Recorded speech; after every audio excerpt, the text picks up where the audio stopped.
Things have somehow gotten much worse in the Middle East, with US troops being killed in an attack on their base in Jordan. We've also learned some very shocking information that Ukrainian President Volodymyr Zelenskyy is planning on firing his commander-in-chief of the Armed Forces Valerii Zaluzhnyi. So we're going to talk about that as well. In fact, we're going to talk about these stories and several more in this edition of the International Affairs News Roundup. On to the first story. Last week, I asked a question, are we on the brink of a war? And unfortunately, we're actually getting closer to one. In that video, I discussed how Iran and several other countries are not afraid of American power and in fact see it as waning, and that's emboldening them to launch attacks via proxies on US forces. On January 28th, a drone strike targeted US forces in a base in Jordan called Tower 22. This base is located right across the Syrian border. The attack resulted in the deaths of 3 US service members, as well as over 30 being injured. President Biden and other US officials attributed the attack to IRGC-backed forces, specifically Kataib Hezbollah, which is located in Syria and Iraq. President Biden also vowed to respond to these attacks at a time and place of his choosing, but at least at the time of this recording, we haven't seen that yet. But we're going to talk about that here in a moment. This drone strike is part of a larger series of hostilities that we've seen against US forces since the war between Israel and Palestine kicked off on October 7th.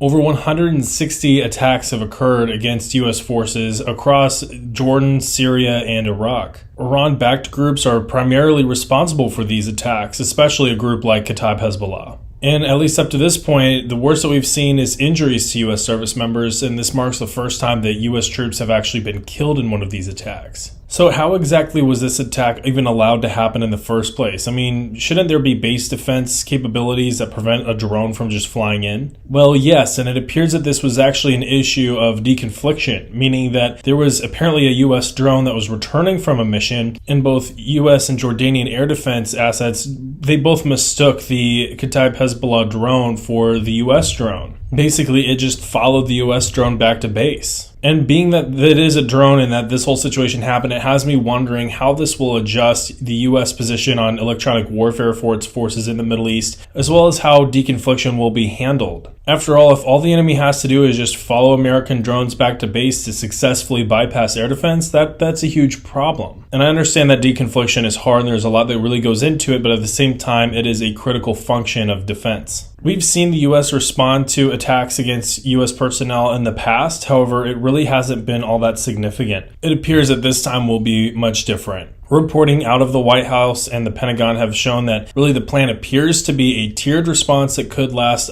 several weeks, which gives me the impression that this is truly going to be a different experience. They're not really going to be looking after, just a tit-for-tat response. This is going to be a full-on retaliatory strike package that will last some amount of time to attempt to deter Iran and other IRGC groups from doing an attack like this again. Shortly after the attack, Kataib Hezbollah attempted to release a message saying that they had basically paused operations across Iraq and Syria and that they were going to basically be on hold for a while. And following that message, another group stated that they were also going to be pausing operations, and there have been other reports that these groups have been attempting to evacuate their positions in Iraq and Syria. With already a few days passing between the attack on Tower 22 and whenever the US does its retaliatory strikes, you have to wonder if they will even be catching any of the fighters that were responsible for the attack anyway, or if those fighters will have retreated into Iran, where it appears we're not going to be attacking. All of this has really added fuel to the fire of the discussion about the U.S. response to these attacks across the Middle East. And for that, I want to kind of discuss this concept called the escalation ladder for anybody not familiar. This is basically a theory where at the bottom of the ladder, you have the lowest level of escalation, so you could consider that just peacetime. And at the top of the ladder, you have total war. And the higher you climb, the more you implement more dramatic and deadly effects, and that basically takes you closer and closer to a total war. You might hear a term escalate to de-escalate, and that's kind of referring to this theory where you're taking the enemy a rung higher than where they're really willing to go,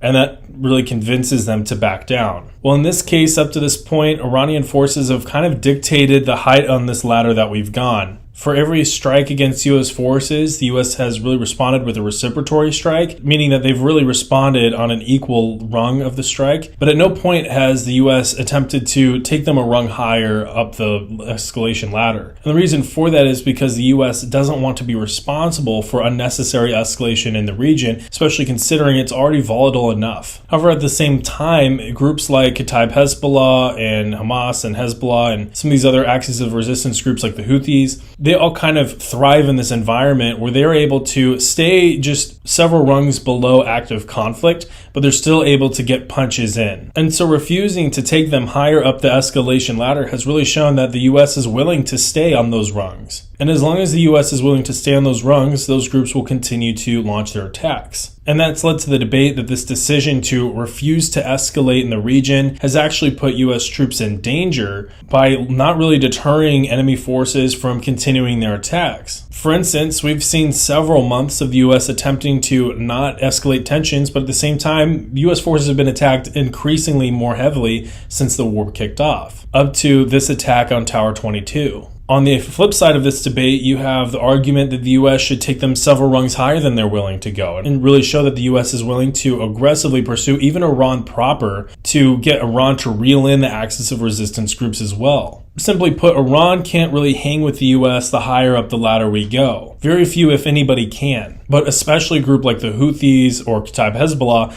they're not going to follow the U.S. up that ladder because they just don't have the capability. So that takes us to this upcoming U.S. retaliatory strike package and whether it's really going to truly take us higher up the escalation ladder and if that will be effective in basically pushing adversary groups down the ladder as a consequence. Whether or not it works and whether or not it's the right decision, only time can really tell. This is all complicated, and it's not like this is all like a video game or, just like a political science textbook. Like, this is real life, and real people are impacted by these decisions. And I know that it's easy to say on a YouTube video, from the comfort of my home that, we should go in any certain direction. That's why I try to be very careful about not saying where we should go. After all, at the very end of the day, actual human people are impacted by these decisions. And in the middle of all of this, and they don't really receive a lot of press, unfortunately, are tens of millions of civilians that have been caught in this kind of crossfire for decades now. And at the end of these decisions, there are consequences, and those consequences will last for years. So having talked about all of this, I want to hear your thoughts. So let me know down in the comments below and let's keep this conversation going. Now, this isn't the only place in the Middle East where we could see this conflict erupt into a larger regional war. In fact, Israel has been preparing for a potential conflict with Hezbollah. And we've talked a little bit about this up to this point, but there are some details that we haven't been able to discuss yet, which includes the IDF launching basically a battalion-level live-fire exercise near the border of Lebanon. This has also followed an intensified air campaign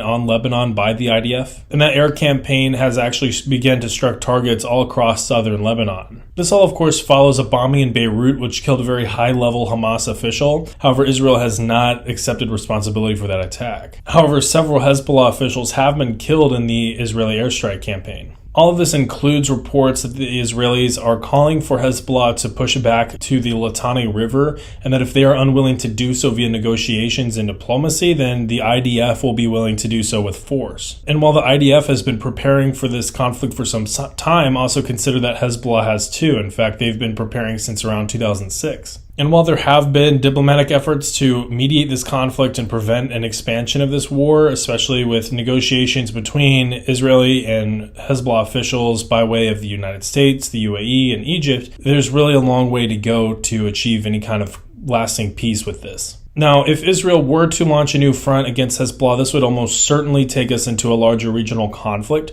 because now Israel is attacking into Lebanon and they're pushing a larger adversary group, particularly Hezbollah, backwards. And Hezbollah is a huge group. We've already talked about them, in fact. They receive way more support from the IRGC than Hamas does. And their involvement in the war would likely draw in other axis of resistance groups up to and including groups like Kataib Hezbollah. And we've already talked about all of this in prior videos, so we're not going to rehash it again. I just wanted to talk about those updates. Now, with the war in Israel going on, there's still the war going on in Ukraine, and we've learned some information that we need to talk about because it's been interesting. There is some drama going on in Kiev, and we need to talk about this drama because it is going to have a high-level impact on the war in Ukraine. Rumors have been swirling that President Volodymyr Zelenskyy has already decided to fire his commander-in-chief Valerii Zaluzhnyi. Now, this all started with rumors and a press release that Zaluzhnyi had already been fired. And following that, there was a press release from the Ministry of Defense saying that those reports were not true. The denial of those reports was also sent out by the president's office. However, at the same time, there were other government sources that were saying that it was pretty much a done deal. So what the heck is going on?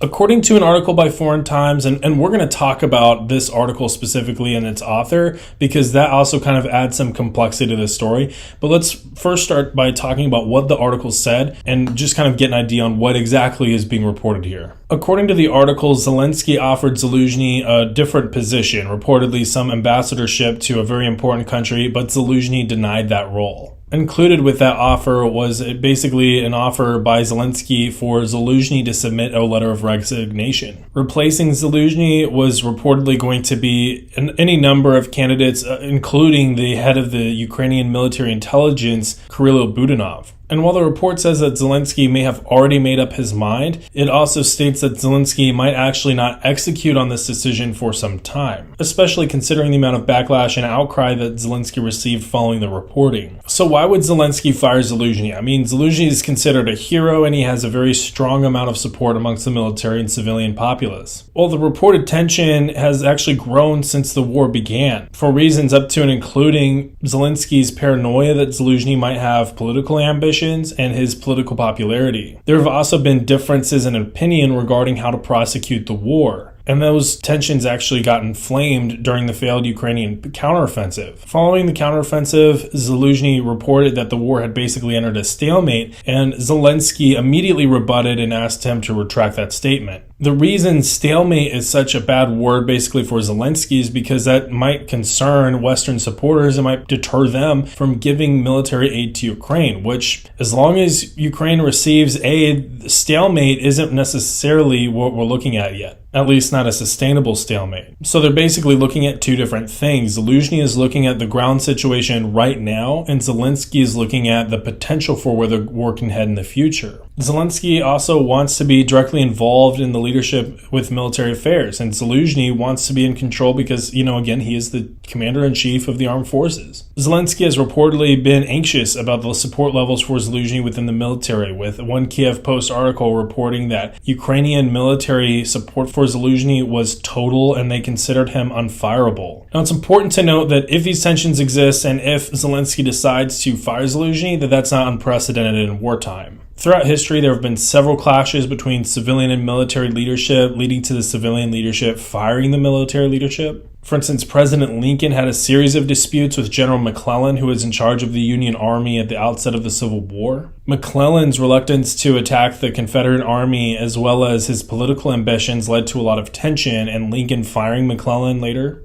During World War II, disagreements between Prime Minister Winston Churchill and Sir Archibald Wavell led to Wavell's dismissal in 1941. Churchill was specifically more dissatisfied with Wavell's performance during the North Africa campaign. Of course, one of the more famous instances came with Harry Truman's disagreements with General Douglas MacArthur during the Korean War. Douglas MacArthur wanted to more aggressively attack Chinese troops, while President Truman wanted to avoid basically another world war. And that led to President Truman firing MacArthur during the middle of the conflict. So no, the firing of Zaluzhnyi is hardly unprecedented, especially if you consider where the war is at up to this point. Let's try to remember what happened. I mean, there was a lot of optimism, especially from outside of Ukraine, that the 2023 counteroffensive was going to achieve a massive breakthrough and basically bring about an end to the conflict. Now, that was basically a pretty naive ambition and hope. In fact, on this channel, we tried to kind of dispel that a little bit. But at the same time, that's what people were hoping for. And whenever it basically completely failed, people began to wonder what happened and what went wrong. And unfortunately for Zaluzhnyi, a lot of that blame got placed on him. Now, the report talks about Kirill Budanov replacing Zaluzhnyi. So who is he? Now, Budanov is a significant figure within the Ukrainian military. He's currently serving as the chief of the main military intelligence directorate. and he's been doing so since around August 2020. He started his career with the Ukrainian military in 2007 and has repeatedly fought Russian forces in the Donbass, receiving several wounds in the process. However, since the war began, he has been instrumental in the Ukrainian attack and counterattack on Russian forces. In fact, part of his achievements have included massive prisoner exchanges between Russia and Ukraine since the war began. So I say that there's some added complexity with the article itself, and that's because the author of the article, at least that I've seen, has undergone some criticism on his credibility, with some stating that the author isn't credible and actually spreads Russian disinformation. Now, while that's not something that I necessarily can testify to with this individual, I wanted to at least state that because that was something that I had seen amongst some other very credible sources.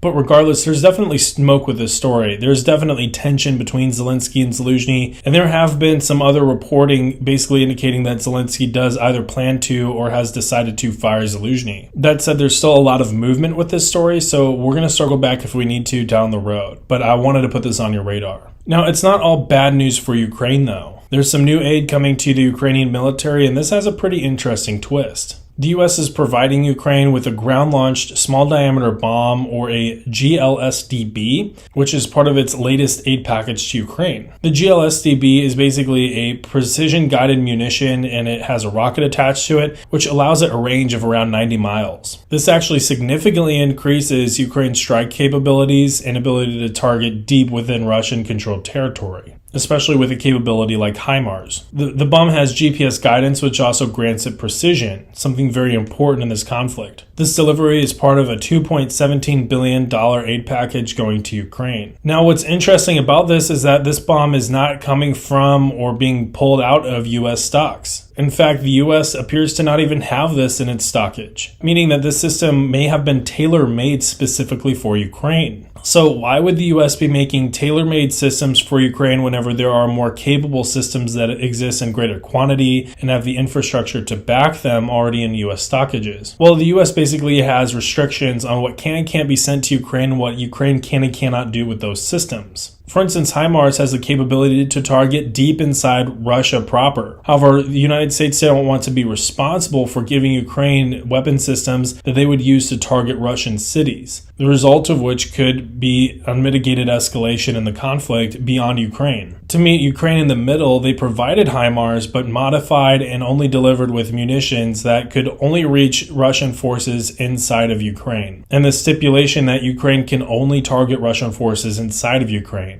Now, this hasn't stopped Ukraine from receiving weapon systems that can target much further than HIMARS and much deeper into Russia, and this also hasn't stopped Ukraine from targeting Russia deep into Russia proper. However, if you note the weapon systems that Ukraine has used to target Russia, it's old Soviet systems that they had on hand already, and the weapon systems that target much further than HIMARS that they've received, like Storm Shadow, those they've only really used against Crimea. Custom-made systems like the GLSDB really allow Ukraine precision and deep strike capability that they have, but also could use much more of, especially considering they're being outmatched by Russia in artillery usage. So if they can continue to apply pressure with precision, then that might allow them the ability to keep up with Russia with just targeting forces in general. Now let's take a look at Russia, because things are rough really economically, at least it feels like across the world. The economy is not doing terribly, but we need to talk about the Russian economy and really the effect that sanctions are actually having on the Russian economy. The IMF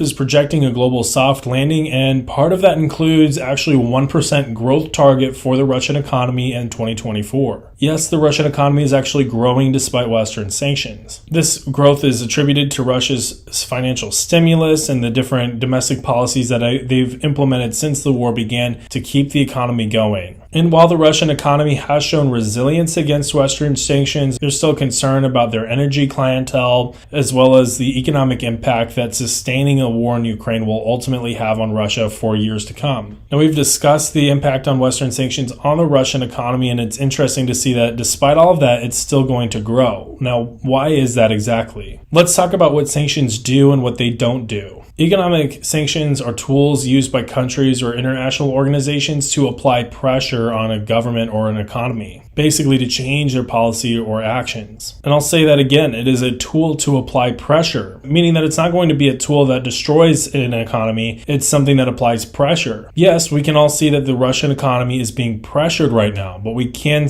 also clearly see that the Russian economy is continuing to work along just fine. In the case of the Russian economy, which is still very large and robust, we have to remember that there are ways for Russia to bypass economic sanctions, like doing business deals with companies in Turkey or China. And we've also talked last week about secondary sanctions and the risk of basically applying sanctions to those groups that Russia is doing business with outside of Western countries. And that has led to some changes. However, it's really with all of this, it takes a lot of time for these changes to have an effect. And ultimately, it's going to be hard to close all the back doors from sanctions, especially again for a country and an economy as big as Russia's. So while things are going on with Russia, there's something that we need to talk about with China, because China is not going to like what happened in the South China Sea just now. The Philippines and Vietnam have agreed on collaboration on security in the South China Sea, and this could include joint cooperation between their maritime forces and coast guards. For China, this might make it more difficult for them to project power and basically pressure either maritime force or coast guard into basically fleeing different claims in the South China Sea. For instance, the PLA might pull up to the Vietnamese Navy and they find the Philippine Navy right there as well. Now, this is really important because it reduces the need for the United States Navy to be that deterrence factor. If the countries in the South China Sea that are all trying to counter China work together, then they might be able to deter China on their own, or at the very least complicate China's efforts of exerting dominance over the South China Sea. Now, it's been a second since we've talked about the South China Sea, so for those of you unfamiliar with what's going on, let's talk about what's going on in the South China Sea and why it's important.